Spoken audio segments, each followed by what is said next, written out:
कैलाश पर्वत की चोटी पर आखिर ऐसा क्या है जो अब तक वहां कोई नहीं पहुंच पाया। कुछ लोगों का मानना है कि कैलाश पर्वत पर भगवान शिव अपने परिवार के साथ रहते हैं और इसीलिए कोई जीवित इंसान वहां ऊपर नहीं पहुंच सकता। कितनी सच्चाई है इसमें। और रूस के एक माउंटेनियर सर्गे सिस्टयाकोव की माने तो जब वे कैलाश पर्वत से कुछ दूरी पर थे तो उनका दिल तेजी से धड़कने लगा था। ये एक्सपीरियंस रेयर था उनके लिए। अचानक उन्हें बहुत कमजोरी महसूस होने लगी और मन में यह ख्याल आने लगा कि उन्हें यहाँ और कुछ देर नहीं रुकना चाहिए वरना अनर्थ हो सकता है। उसके बाद जैसे तैसे वे नीचे आते गए। उनका मन हल्का होता गया। यानी क्या ये सच है कि कैलाश पर्वत पर कोई सुपर नेचुरल ताकत है? क्योंकि कहा तो ये भी जाता है कि वहां वक्त बहुत ही तेजी से आगे बढ़ता है, या फिर कैलाश पर्वत के आसपास ऐसा होने का कोई साइंटिफिक रीजन है जिसकी वजह से ऐसा होता है। दोस्तों, आज के हमारे इस वीडियो में हम यही जानने की कोशिश करेंगे। तो चलिए शुरू करते हैं हमारा आज का ये वीडियो। दोस्तों, कैलाश पर्वत पर चढ़ने की आखिरी कोशिश लगभग 21 साल पहले सन 2001 में की गई थी, जब चीन ने स्पेन की एक टीम को कैलाश पर्वत पर चढ़ने की परमिशन दी थी। लेकिन दुनिया भर के लोगों का मानना है कि कैलाश पर्वत एक पवित्र स्थान है, इसलिए इस पर किसी को भी चढ़ाई नहीं करने देना चाहिए। जिसके बाद से कैलाश पर्वत की चढ़ाई पर पूरी तरह से रोक लगा दी गई। लेकिन आपको बता दें कि इससे पहले बहुत से लोगों ने कैलाश पर्वत पर चढ़ने की कोशिश की है, लेकिन आज तक कोई भी इसकी चोटी तक नहीं पहुंच पाया। कई बार लोगों ने यहाँ चढ़ने की कोशिश की, लेकिन कभी कोई रास्ता भटक गया तो कोई बर्फीले तूफानों में फंस गया और कैलाश पर्वत तक पहुंच नहीं पाया। पौराणिक कथाओं के अनुसार कैलाश पर्वत को भगवान शंकर का निवास स्थान माना जाता है और लोगों का मानना है कि कैलाश पर्वत पर भगवान शिव अपने परिवार के साथ आज भी रहते हैं। इसीलिए हिंदू धर्म में कैलाश पर्वत का बहुत महत्व है। लेकिन इसमें सोचने वाली बात यह है कि दुनिया की सबसे ऊंची चोटी माउंट एवरेस्ट को अभी तक 7,000 से ज्यादा लोग फतह कर चुके हैं, जिसकी ऊंचाई 8,848 मीटर है। लेकिन कैलाश पर्वत पर आज तक कोई नहीं चढ़ पाया, जबकि इसकी ऊंचाई एवरेस्ट से लगभग 2,000 मीटर कम यानी कि 6,638 मीटर ही है। यह अब तक का सबसे बड़ा रहस्य है जो अब तक बना हुआ है। कैलाश पर्वत पर कभी किसी के नहीं चढ़ पाने के पीछे कई कहानियां भी प्रचलित है।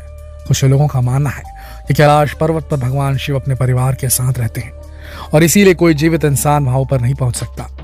मरने के बाद या जिसने कभी भी कोई पाप न किया हो, केवल वही कैलाश फतह कर सकता है। ऐसा भी माना जाता है कि कैलाश पर्वत पर थोड़ा सा ऊपर चढ़ते ही व्यक्ति दिशाहीन हो जाता है और बिना डायरेक्शन के पर्वत की चढ़ाई करना मतलब मौत को दावत देना है। इसलिए कोई भी इंसान आज तक कैलाश पर्वत पर चढ़ नहीं पाया है। यानी बहुत से लोगों का यह मानना है कि कैलाश पर्वत पर सुपर नेचुरल ताकतें हैं। शायद यही वजह है कि ऐसा भी माना जाता है कि कैलाश पर्वत पर समय तेजी से बीतता है।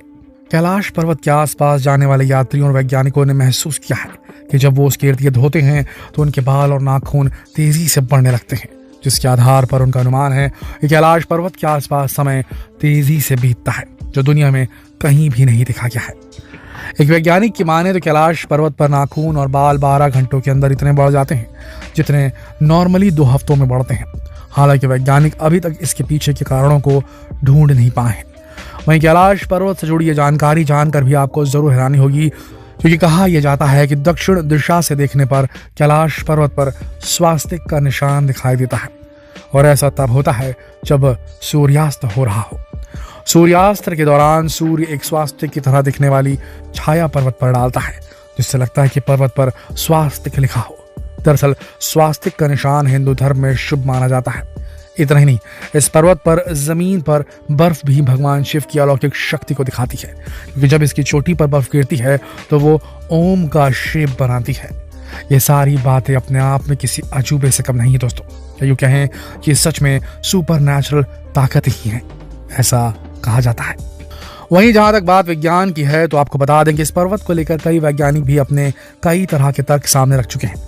दरअसल कई वैज्ञानिकों ने कैलाश पर्वत को पूरी पृथ्वी का सेंटर पॉइंट माना है। दरअसल पृथ्वी के एक तरफ नॉर्थ पोल और दूसरी तरफ साउथ पोल है और दोनों के बीच में हिमालय, और हिमालय का केंद्र कैलाश पर्वत है, जिसकी वजह से लोगों के यहाँ सुपर नेचुरल ताकतों जैसी एक्टिविटी का अनुभव होता है, ऐसा मानना है।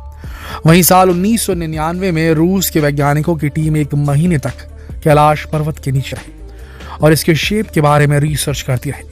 वैज्ञानिकों ने कहा कि इस पहाड़ के तिकोने आकार की चोटी नेचुरल नहीं है, बल्कि एक पिरामिड है जो बर्फ से ढकी रहती है। यही कारण है कि माउंट कैलाश को शिव पिरामिड के नाम से भी जाना जाता है। और जो भी इस पहाड़ को चढ़ने निकला या तो मारा गया या बिना चढ़े वापस लौट आया। वहीं एक वैज्ञानिक का यह मानना है कि कैलाश पर्वत 100 रहस्यमयी पिरामिडों से मिलकर बना है। कुछ लोग इस थ्योरी को सच मानते हैं क्योंकि इस तरह का ढांचा दुनिया में कहीं भी नहीं है। ये पर्वत दुनिया के बाकी पर्वतों से बहुत अलग है। कहते हैं कि इस पर्वत के 4 मुख हैं जो 4 दिशाओं में फैले हैं। पुराणों के मुताबिक भी ये पर्वत सृष्टि का केंद्र है। पुराणों में यह भी लिखा गया है कि कैलाश पर्वत एक तरफ स्फटिक, दूसरी तरफ माणिक, तीसरी तरफ सोना और चौथी तरफ नीलम से बना हुआ है। कई लोग कहते हैं कि कैलाश पर्वत बहुत रेडियो एक्टिव भी है। इसकी ढलान 65 डिग्री से ज्यादा है। माउंट एवरेस्ट में ढलान 40 से 60 डिग्री तक है। इस वजह से भी पर्वतारोही यहाँ पर चढ़ने से कतराते हैं। कहा जाता है कि कैलाश पर्वत 6 पर्वत श्रृंखलाओं के बीच कमल के फूल जैसा दिखता है। आपको शायद ये जानकर भी हैरानी होगी कि माना जाता है कि जब कैलाश पर्वत की बर्फ पिघलती है तो पूरे क्षेत्र में डमरू की आवाज सुनाई देती है, जैसे भगवान शिव साक्षात डमरू बजा रहे हैं। दोस्तों, कैलाश पर्वत में मौजूद 2 झीलों का भी अपना एक रहस्य है। एक झील है मानसरोवर और दूसरी है राक्षस झील या राक्षस ताल। ये दोनों ही झीलें एक दूसरे के पास होने के बावजूद इनके गुणों में बहुत ज्यादा अंतर है, जो सभी को हैरान कर देता है। क्योंकि मानसरोवर झील का पानी जहां मीठा है, वहीं राक्षस झील का पानी बहुत ही खारा है। बता दें कि कैलाश के दक्षिण में सूर्य जैसी संरचना वाले मानसरोवर झील के दर्शन करने दुनिया भर से श्रद्धालु यहाँ आते हैं। वहीं से 1 किलोमीटर की दूरी पर जो राक्षस झील है वहां कोई नहीं जाता। हिंदू धर्म के अलावा बौद्ध धर्म और जैन धर्मों में भी कैलाश पर्वत का खास महत्व बताया गया है। कहते हैं कि 11वीं सदी में एक बौद्ध भिक्षु योगी मिलारेपा ने एक बार माउंट कैलाश पर चढ़ाई की है। ये एकमात्र वो व्यक्ति हैं जिन्होंने ऐसा किया है, ऐसी मान्यता है। क्लियर कुछ नहीं कहा गया। वो इस पवित्र और रहस्यमय पर्वत पर जाकर जिंदा वापस लौटने वाले दुनिया के एकमात्र इंसान थे, ऐसी मान्यता है। वैसे कैलाश पर्वत के बारे में आपका क्या मानना है? क्या वाकई में कैलाश पर्वत पर कोई पारालौकिक, कोई पैरानॉर्मल एक्टिविटी है? क्या वाकई वहां शिव अपने परिवार के साथ रहते हैं? क्या वाकई में वहां पर जिस प्रकार से बताया जा रहा है कोई रहस्यमय ऊर्जा है, या फिर सिर्फ उसकी ढलान की वजह से, जो एंगल है चढ़ाई का जो कि सबसे ज्यादा है, उसकी वजह से लोग वहां कभी चढ़ नहीं पाए हैं? क्या लगता है आपको? आपके क्या विचार है? कमेंट सेक्शन में लिखकर जरूर बताएं और जितना हो सके इस वीडियो को शेयर करें फेसबुक पर, व्हाट्सएप पर, यूट्यूब पर। धन्यवाद।